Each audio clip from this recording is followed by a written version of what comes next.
ओंकार बिंदु संयुक्तम् नित्यं ध्यायन्ति योगिनः कामदं मोक्षदं चैव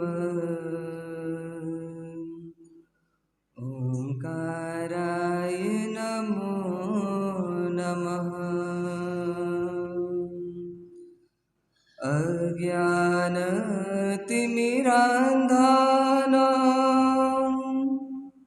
ज्ञानाञ्जनशलाकया चक्षुरुन्मिलितं येन तस्मै श्रीगुरुवे नमः। तस्मै श्रीगुरुवे नमः। जे स्वरूप समझा बिना पाम्यो दुख अनंत समझाव्यो ते पद नमो श्री सद्गुरु भगवन। विश्ववत्सल जग तारक जगदीश्वर प्रभु महावीर के चरणों में अनंत अनंत वंदनाएं। शासन सिरताज अनंत लब्धि निधान संयम जीवन में आदर्श रूप महान ऐसे गौतम स्वामी जी महाराज के चरणों में कोटि वंदन। खरतर गच्छ श्रृंगारहार प्रातः स्मरणीय पूज्य चारों ही दादा गुरुदेवों के चरणों में श्रद्धायुत वंदना। मम जीवन उद्धारक मुझ स्वरूप की पहचान कराने वाले संयम सम्राट दीक्षा का दान देने वाले पूज्य गुरुद्वय श्री के पावन पुण्य चरणों में अनंत अनंत वंदनाएं। पाठ पर विराजित परम पूज्य परम श्रद्धेय सरल मना सरल स्वभावी बड़े महाराज साहब के चरणों में कोटि वंदन। समादरणीय मुनि भगवान भव्य श्रावक एवं श्राविकाओं, जिंदगी एक किराए का घर है। किराए का घर कैसा होता है? जिसमें रहते तो हैं हम, पर हमें ये भान रहता है कि इस घर को मुझे छोड़ना है। पर इस जीवन को देखकर लगता है कि मुझे इस जीवन को छोड़ना पड़ेगा कभी? नहीं लगता, नहीं लगता। दूसरों की इतनी सारी अर्थियां उठते देखते हैं, पर ये नहीं लगता कि मैं भी मरूंगा। उस अर्थी को देख करके अपने जीवन का अर्थ समझ नहीं आता कि ये जीवन कैसा है। क्षण क्षण जाने वाला है, हर क्षण जा रहा है। मृत्यु द्रव्य से एक बार होती है जब शरीर और आत्मा का वियोग होता है, पर हर समय कि प्रति समय क्या हो रही है? हमारी मृत्यु हो रही है। वो तो एक अलार्म बजेगा अगले स्टेशन में जाने का, पर हर समय मृत्यु हो रही है। हर समय मृत्यु हो रही है, पर ये लगता नहीं है। कल्पना करें कि इस जीवन में जीते हुए हम जिस चीज को भी बसाते हैं, जिस रिश्ते को भी बसाते हैं, जिस वस्तु को भी बसाते हैं, वो आपके घर में दिनों दिन बढ़ते जा रही है। आपकी एफडीज बढ़ रही है, आपकी संपत्ति बढ़ रही है, आपके पद बढ़ रहा है, प्रतिष्ठा बढ़ रही है, और रिश्ते नाते भी बढ़ रहे हैं।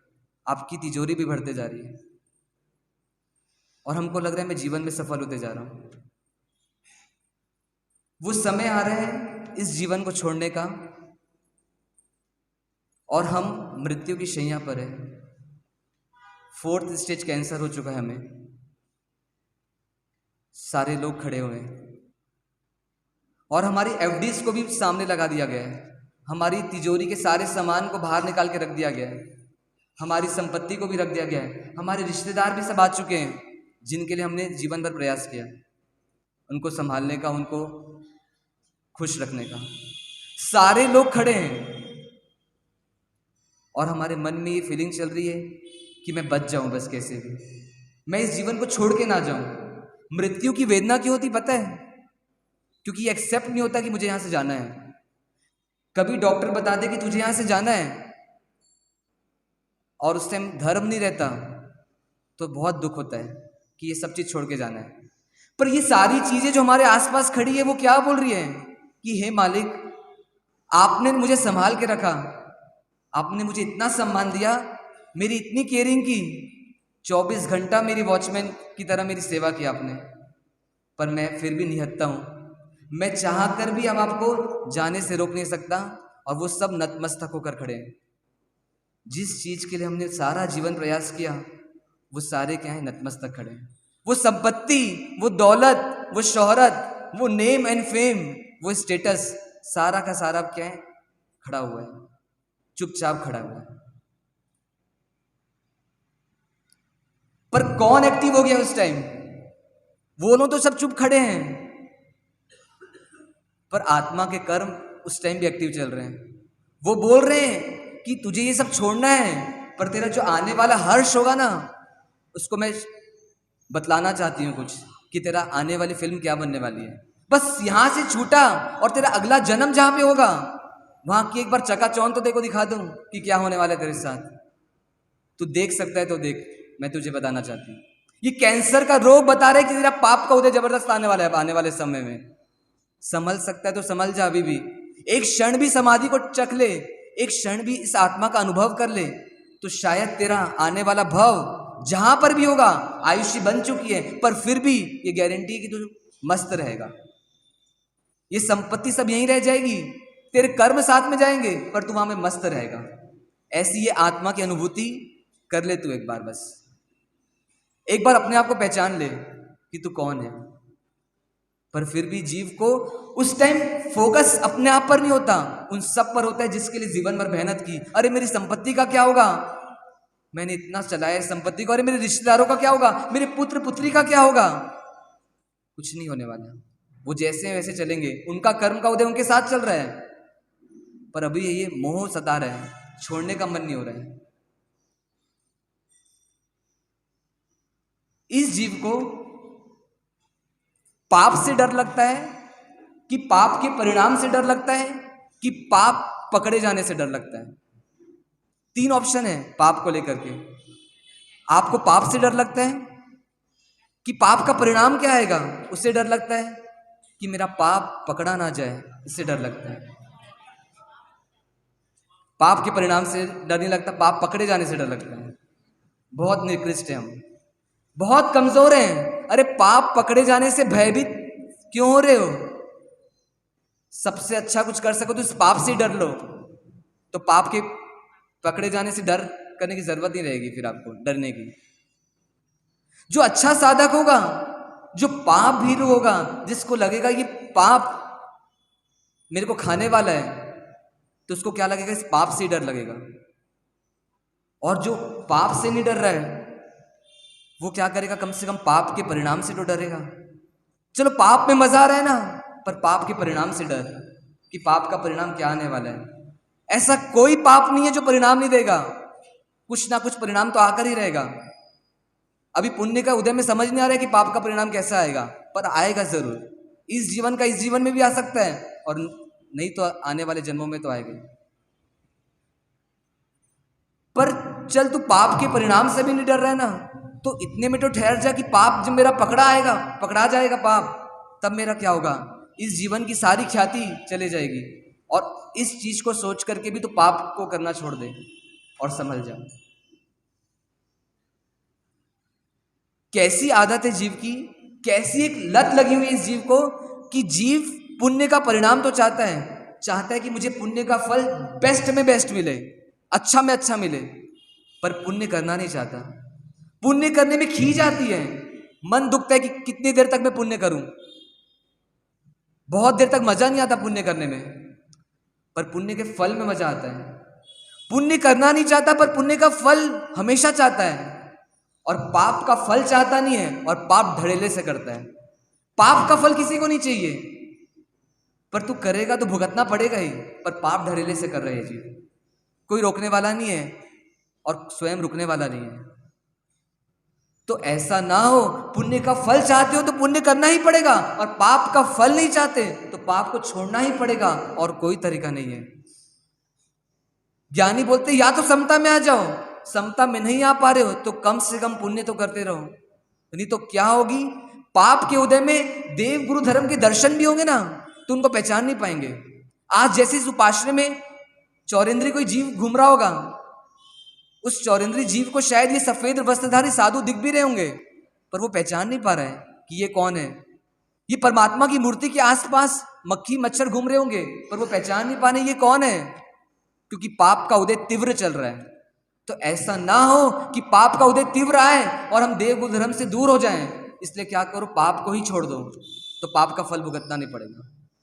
तो ऐसा प्रयास आप हम सब कर रहे हैं कि अब पाप की दुनिया से मुक्त होना है।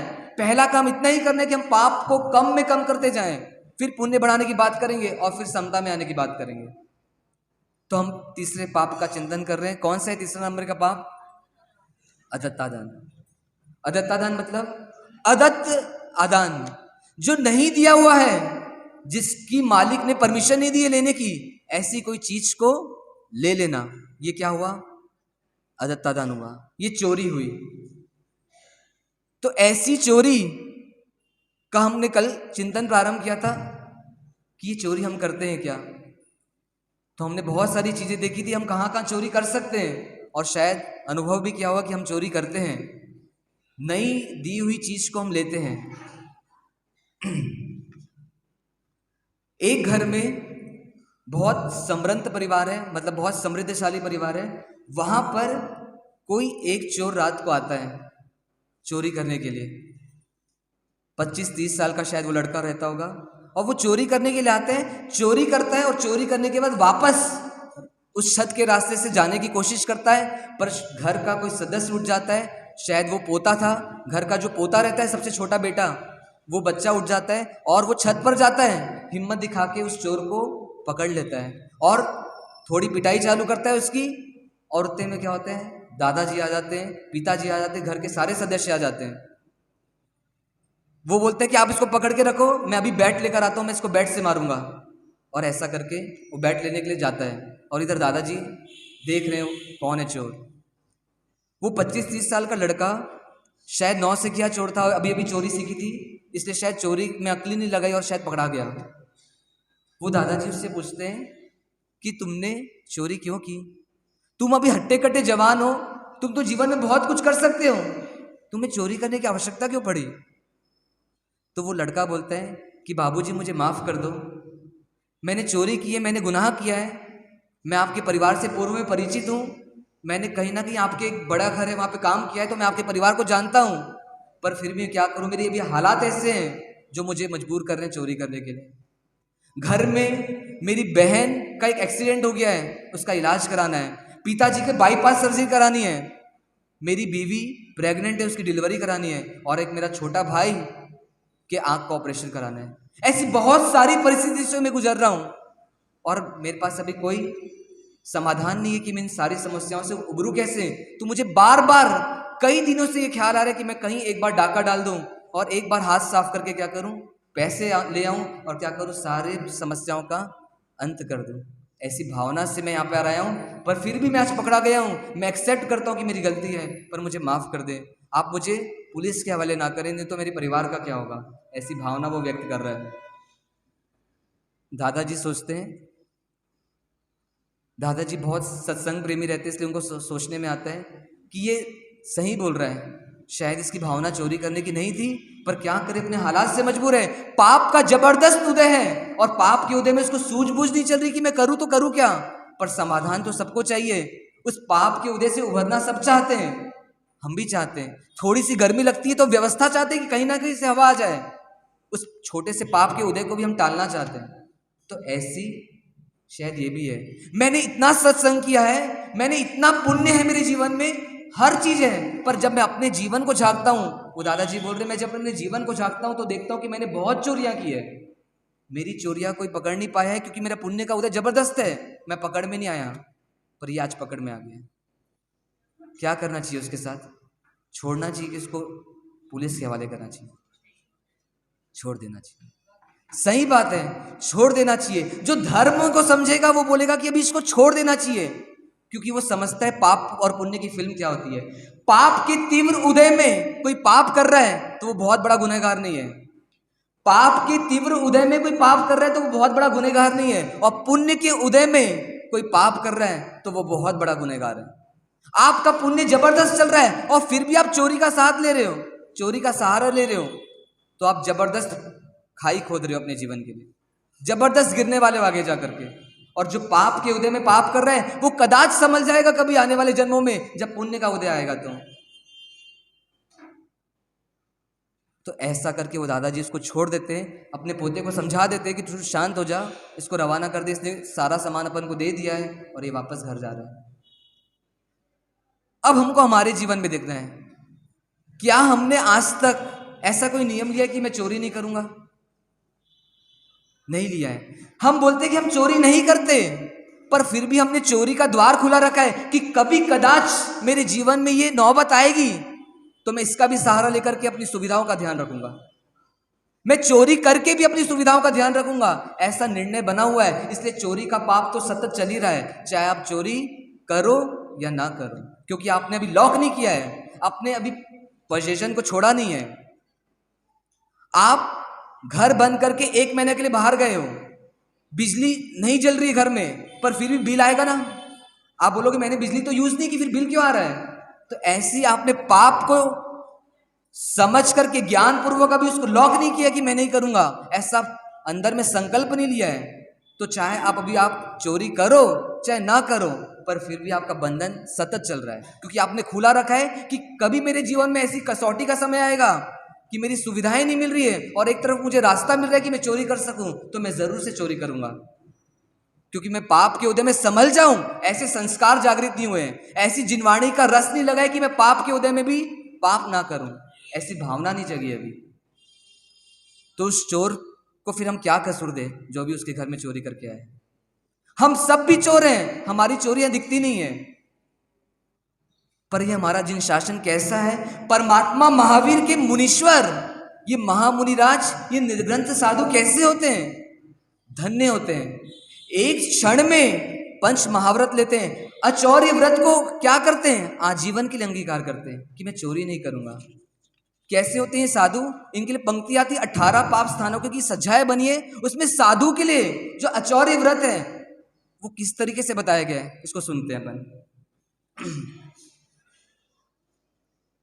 भूख प्यास गर्मी ठंड हो, मुनि सहन कर लेते सभी। भूख प्यास ठंडी गर्मी हो, मुनि सहन कर लेते सभी। पर जो किसी ने ना दिया, साधन नहीं लेते कभी। मैं तो जहाँ से जो मिले जैसे मिले लेता रहूं, इस पापमय संसार को कब छोड़ दूं, कब मुनि बनूं। इस पापमय संसार को कब छोड़ दूं, कब मुनि बनूं। क्या बोल रहे हैं ज्ञानी? कि जहां जो जैसा मिलता है मुनि को याचना करने पर, वो मुनि उसको ले लेते हैं, और जो नहीं मिलता, जो साधन श्रावक श्राविकाएं नहीं देते, उसके लिए खेद नहीं करते, उसको बिना पूछे नहीं लेते, और क्या करते हैं? जितना है जैसा है उसमें चला लेते हैं। ऐसा ये मुनिराज का स्वरूप है। सच्चे मुनिराज ऐसे ही होते हैं, जो याचना करके अपनी कम से कम आवश्यकताओं में जीते हैं, पर जो आवश्यकताएं पूरी नहीं होती उसमें शोभ नहीं करते। साधु की मर्यादा में आता है कि जब साधु संघ में आता है, उपाश्रय में प्रवेश करता है, तो पहले क्या करता है? संघ से आज्ञा लेता है, क्योंकि ये अभी दिया हुआ नहीं है हमको। ये उपाश्रय वास्तव में श्रावक श्राविका का होता है। श्रावक श्राविका अपनी आराधना के लिए उपाश्रय बनवाते हैं, क्योंकि घर में तो पाप की दुनिया चलती है, तो यहां आकर के कुछ आराधना करूंगा, ऐसा करके ये उपाश्रय बनवाते। और जब साधु भगवान पधारते हैं तो उनसे याचना करते कि क्या हम थोड़े समय यहाँ रुक सकते हैं, और जब वो हाँ बोलते तब अंदर आते हैं। यहाँ की टेबल, डेस्क, चेयर कुछ भी यूज करना है तो पहले आज्ञा लेनी होती है। कितनी सुंदर मर्यादा भगवान ने बनाई साधु के लिए।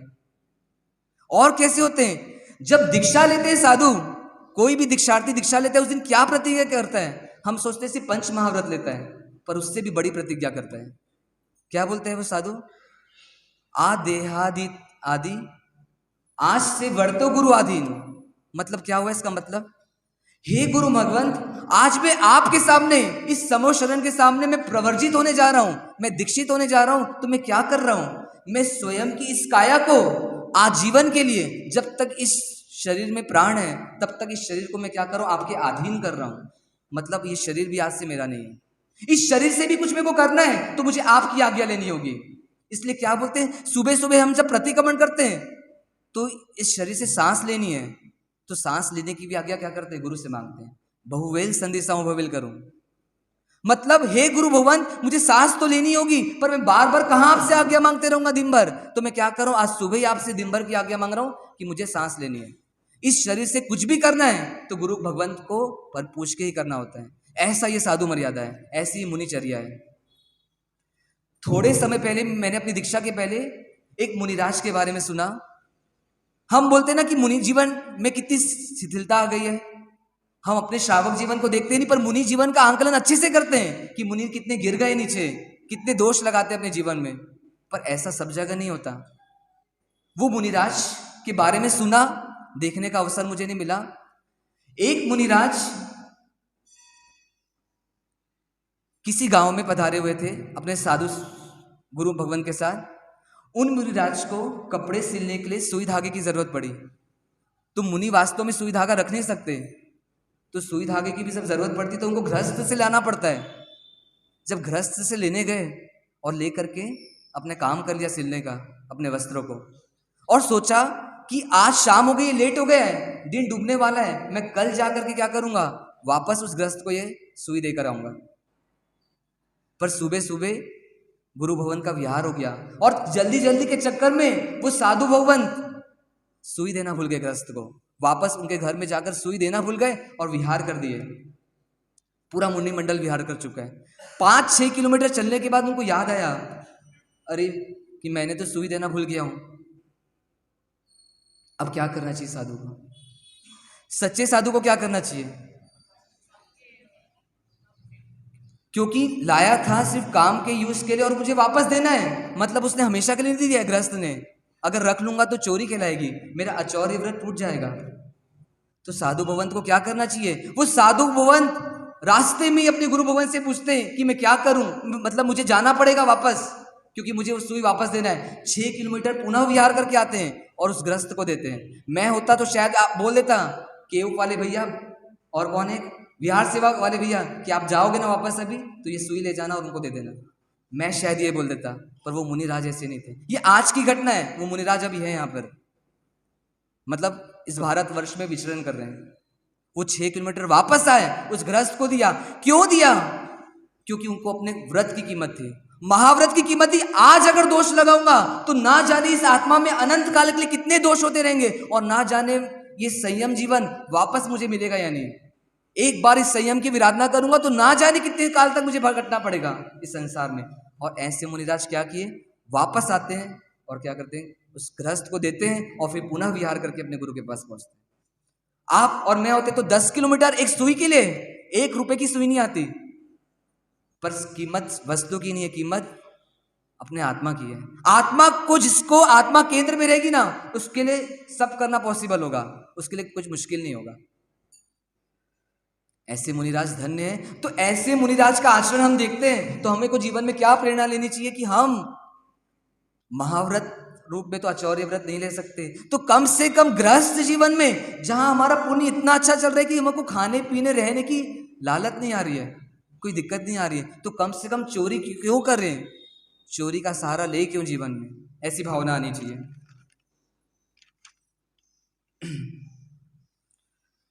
ये चोरी क्या होती है, हैबिट बन जाती है। मतलब हम थोड़ा थोड़ा चोरी करते हैं, फिर एक हैबिट बन जाती है। हैबिट मतलब क्या होता है? आदत। और आदत तो बनती है पर साथ में हॉबी बन जाती है। हॉबी मतलब शौकिया। कोई कोई लोग चोरी शौकिया करते हैं, कुछ जरूरत है नहीं वास्तव में, पर एक शौक बन गया चोरी करने का। जहां जाते कुछ ना कुछ सामान उठा लेते हैं। ऐसा होता है, बचपन में पेंसिल रबड़ उठाते हैं, और थोड़े बड़े होते हैं तो कुछ और उठाते हैं, और बड़े होते हैं तो और उठाते हैं, और इससे हर जगह की एक आदत बन जाती है चोरी करने की। इसके लिए एक नाम आता है। ये चोरी करना एक प्रकार से एक बीमारी भी है। मैंने एक बार पढ़ा था, उसका नाम था, इंग्लिश में मेरे को मालूम है, क्लिप्टोमिया। ये चोरी करना एक बीमारी भी लग जाती है। मतलब इसको साइंस ने, मनोवैज्ञानिक ने एक बीमारी का नाम दिया कि क्लिप्टोमिया नाम की बीमारी है। और एक बार एक लेडीज ने बताया भी था कि महाराज साहब, मेरी बेटी को इतनी गलत आदत हो गई कि जहां जाती है वहां से कुछ ना कुछ सामान उठा के लाती है। वो शादी के रिसेप्शन में जाती है तो चम्मच उठा के ले जाती है। मतलब इतनी ज्यादा आदत लग गई है, मतलब बीमारी हो गई है उसको। ऐसी बीमारी पहले आदत रूप में लगती है, फिर हॉबी बन जाती है, और फिर आगे जाकर के क्या होती है? बीमारी लग जाती है। रायपुर में मैंने केस देखा था। हमारे संसारिक रिलेशन में एक घटना घटी थी। धनतेरस का समय था, ज्वेलर्स की बहुत बड़ी दुकान है उनकी, और पति ने दिन रात उस दिन दुकान संभाली। ग्राहकी बहुत थी, और रात को 1 बजे लगभग दुकान से आए और विश्राम किया। लगभग 3 बजे उनको छाती में दर्द उठा, और वो अपनी श्राविका जी को बोल रहे कि मालिश करो। और क्या हुआ, 4 साढ़े 4 बजते बजते तो लाइफ खत्म हो गई। ये तो एक सीन बताया मैंने। उसके बाद वो भरी जवानी में खत्म हुए वो श्रावक, करीब करीब 42 ईयर्स के थे, 42 साल के। वो खत्म हुए, वो तो एक घटना हुई। पर उसके बाद घर में बॉडी है, शाम को ले जाने वाले बॉडी को। पर वो श्राविका जी के में क्या जबरदस्त धर्म होगा कि उनके रूम में करीब करीब 36 लाख रुपए कैश रखे हुए थे अलमारी में। और उन्होंने क्या किया, सारा का सारा रुपए ला करके अपनी सासू को दे दिया। नीचे में जो घर के उस टाइम मुखिया थे कि श्रावक जी ने शायद ये पैसा रखा होगा, मुझे मालूम नहीं कब से रखा है, पर उनके कबर्ड में ये पैसा रखा हुआ है, और उन्होंने ला करके दे दिया। अगर वो रख लेते और ये बताते नहीं कि मेरे रूम में ऐसा पैसा है, तो शायद वो चोरी होती। भले श्रावक जी ने लाया है, पर अब अधिकार उस घर के मुखिया का है उसमें। पर उनकी क्या, पति जा चुका है, जीवन का क्या होगा आगे मालूम नहीं। 36 लाख बहुत बड़ी रकम है, जीवन में चलाने के लिए बहुत काम आएगी ये रकम। पर सारा का सारा बैग मैंने सामने में देखा है, इसलिए बता रहा हूं। सारा का सारा बैग ला करके सासू को दिया और कहा कि ये ऊपर में रखा हुआ था, कब से रखा है मुझे मालूम नहीं। तो ऐसी पात्रता आत्मा में आ सकती है, वो गृहस्थ जीवन में, पर फिर भी कितना अच्छा एक संकल्प बले कि मुझे ऐसे चोरी का सहारा नहीं लेना। तो ऐसे संदर्भों को देख करके हम अपने जीवन में कुछ निर्णय कर सकते हैं क्या? आप श्रावक वर्ग एक निर्णय कर सकते हो क्या कि जब भी हम किसी को पैसे दे रहे हैं तो कभी पैसे देने में कमी नहीं करेंगे, मतलब 2-4 नोट कम नहीं करेंगे। और जब भी किसी से पैसे लिए हैं और किसी ने पैसे ज्यादा दे दिए, 2-4 नोट भी, तो उसको फोन लगाकर बोलेंगे कि तुम्हारे पैसे ज्यादा आ गए, तुम वापस ले लो। इतना सा कर सकते हैं क्या? आसानी से कर सकते हैं। तो सब हाथ जोड़ ले, हमारा सा नियम दे देंगे आपको। अभी अच्छे से हाथ दिखाओ भैया, दिखना चाहिए कि कभी भी एक्स्ट्रा नोट आ गया जीवन में तो वापस व्यक्ति को वापस देंगे, और अगर वो व्यक्ति नहीं मिल रहा है तो देव द्रव्य में लगा देंगे उसको। और कभी किसी को कम देंगे नहीं, मतलब नोट देने में धांधली नहीं करेंगे। इतना तो कम से कम मिनिमम करें हम व्यापार में। धारणा प्रभाव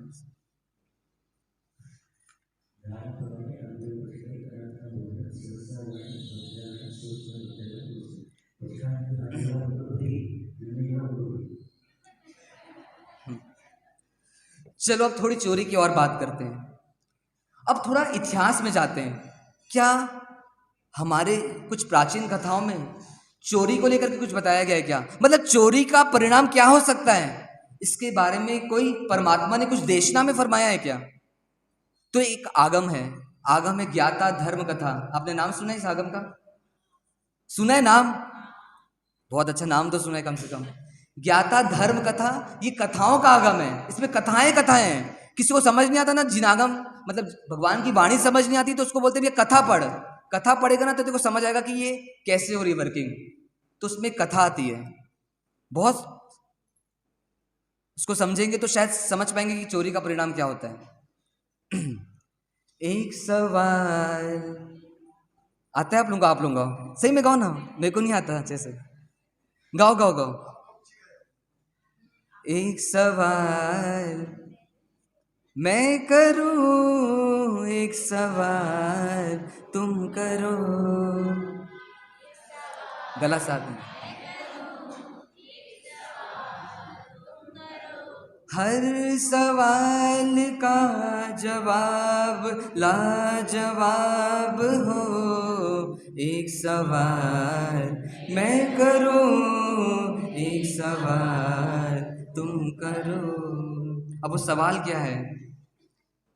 देव की रानी के 6 बेटे कंस ने कत्ल कराए, कौन से ऐसे कर्म किए जो रोए और रुलाए। परमात्मा की देशना में पूछा जा रहा है प्रश्न परमात्मा से कि देव की रानी के 6 बेटे कंस ने कत्ल करवा दिए, तो देव की रानी ने ऐसा क्या किया था कि उनको इतना बड़ा भुगतान करना पड़ा?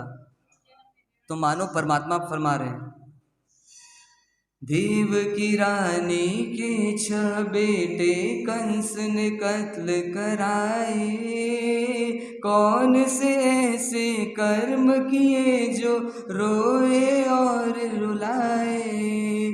पूर्व भव में देवरानी के साथ थे रत्न चुराए, एक रत्न वापिस लौटाए श्री कृष्ण को पाए, एक रत्न वापिस लौटाए श्री कृष्ण को पाए। एक सवाल मैं करूं, एक सवाल तुम करो, हर सवाल का जवाब लाजवाब हो, एक सवाल मैं करूं, एक सवाल तुम करो। उस देव की रानी ने जिसने गज सुकुमाल को भी जन्म दिया है बाद में, ऐसी देव की माता ने पूर्व में क्या कर्म बांधे थे? 7 रत्न चुराए थे देवरानी के, मतलब कुछ आभूषण चुराए थे। और शंका जब हो गई देवरानी को, पूरे परिवार वालों को, कि इन्होंने ही कुछ लिया है हमारा, पर क्या हुआ? पूरी चोरी एक्सेप्ट नहीं की, सिर्फ एक रत्न वापस किया कि मैंने एक ही रत्न देखे थे और एक ही रत्न मेरे पास है, ये मैं वापस करती हूँ। मतलब प्रायश्चित किया पर एक रत्न का ही किया। तो क्या उदय आया? बहुत जन्मों के बाद उदय आया, सोचा भी नहीं होगा पाप करते समय कि ऐसा उदय आएगा, पर आ गया उदय। क्योंकि कर्म ने तो आपकी फिल्म बना के रखी थी, वो रिलीज कम होने वाली थी, ये शायद हमको नहीं पता, पर रिलीज तो होने वाली थी। और आया कैसे उदय? कि स्वयं के मामा, स्वयं का भाई ने क्या किया? उन पुत्रों को मार दिया। ऐसा कहते हैं, थोड़ी स्टोरी अलग है, पर अभी ऐसा मान लो। और एक कृष्ण बच गए क्योंकि एक रत्न वापस दे दिया था, तो श्री कृष्ण को जीवित पा लिया। तो जड़ वस्तु का चोरी की, पर परिणाम क्या मिला? अपने पुत्र को गंवाना पड़ा।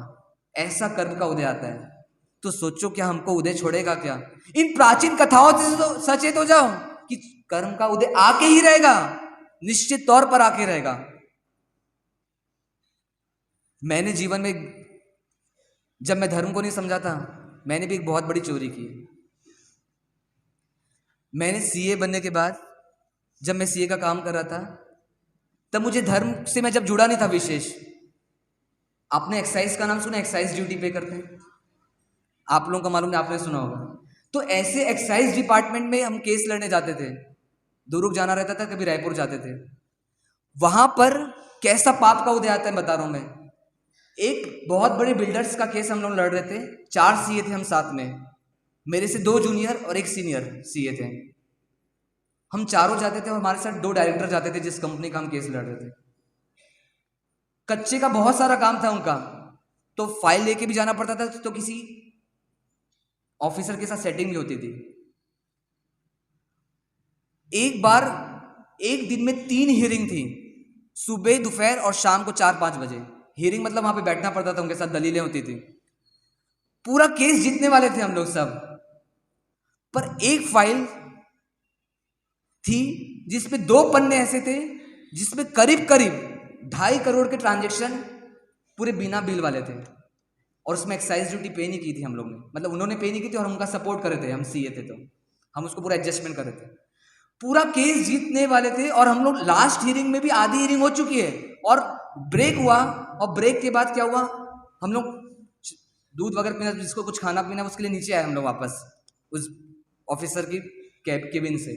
और क्या हुआ, वो फाइल धोखे में मुझे लगा कि वो सीए के पास है और उनको लगा कि मेरे पास है, और ऐसे करके हम नीचे उतर गए और वो फाइल वहीं रह गई केबिन में, हम जहाँ बैठे थे वहां रह गई। पर ये नीचे उतरते हमको ध्यान आ गया कि फाइल छोटी है, मैं तुरंत ऊपर गया और मैं फाइल को लेकर भी आ रहा हूं, पर एक लेडी ऑफिसर ने मुझे देख लिया, देखा, उसको शक हो गया कि कुछ गलत है इसमें, और उन्होंने हमारा पूरा पीछा किया और वो फाइल लेके रहे मुझसे। जब हम राजनांदगांव, मतलब हम वापस शहर के लिए निकल चुके थे, पर उन्होंने कार के साथ पीछे किया और हमारी कार रोकवा के वो फाइल ली, और जब फाइल ली और सारा चिट्ठा वापस खुल गया तो करीब करीब उस कंपनी को 40 से 42 लाख रुपए की पेनाल्टी देनी पड़ी। तो ऐसा पूरा खेल सेट था हमारा कि हम जीत जाएंगे केस, जीते भी बहुत हद तक, पर बहुत सारी चीज हार भी गए। तो पाप का उदय आया ना, तो चोरी पकड़ा गई, गलत किया तो गलत का भुगतान भी हो गया उसी टाइम। तो ऐसा पाप हमको कभी नहीं छोड़ेगा, ये बांध के चलो। अभी फल नहीं मिल रहा है क्योंकि पुराना पुण्य लबालब है, पर पुण्य कभी ना कभी तो खत्म होगा और पाप की फिल्म चालू होके रहेगी। इसलिए निर्णय करें, आज को यहीं एंड करेंगे कि हम आज संकल्प शक्ति को इतनी बढ़ाएं कि जब तक मेरा पुण्य साथ दे रहे हैं, मैं झूठ तो बोल देता हूं पर मैं चोरी का साथ नहीं दूंगा, मैं चोरी नहीं करूंगा, कभी कम में चला लूंगा, पर मैं अपने आने वाले जन्मों को देखूंगा कि चोरी कर तो दूंगा पर आने वाला जीवन मेरा क्या होगा। ऐसा करके निर्णय करें आप हम सब, जिन आज्ञा विरुद्ध कुछ भी कहा हो वह सब मन वचन काया से इच्छा में